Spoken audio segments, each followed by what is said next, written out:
حضرت صالح علیہ السلام نے اپنی قوم کو اللہ کی وحدانیت کی دعوت دی اور کہا کہ وہ بتوں کو چھوڑ کر اللہ کی عبادت کریں۔ لیکن قوم سمود کے زیادہ تر لوگ انکار کر گئے اور حضرت صالح علیہ السلام کا مذاق اڑانے لگے۔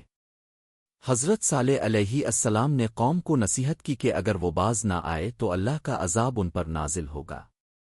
لیکن انہوں نے حضرت صالح علیہ السلام سے ایک معجزہ کا مطالبہ کیا۔ حضرت صالح علیہ السلام نے اللہ سے دعا کی تو اللہ تعالیٰ نے ایک عظیم معجزہ دکھایا۔ ایک بڑی چٹان سے ایک خوبصورت اونٹنی ظاہر ہوئی جو اللہ کی نشانی تھی۔ حضرت صالح علیہ السلام نے قوم کو تاکید کی کہ وہ اس اونٹنی کو کوئی نقصان نہ پہنچائیں اور اسے آزادانہ چرنے دیں کیونکہ یہ اللہ کی خاص نشانی ہے۔ قوم سمود کے چند لوگوں نے اس معجزے کو تسلیم کیا اور ایمان لے آئے، مگر اکثریت نے اپنی سرکشی جاری رکھی اور پھر ایک دن چند بدبختوں نے مل کر اس اونٹنی کو قتل کر دیا۔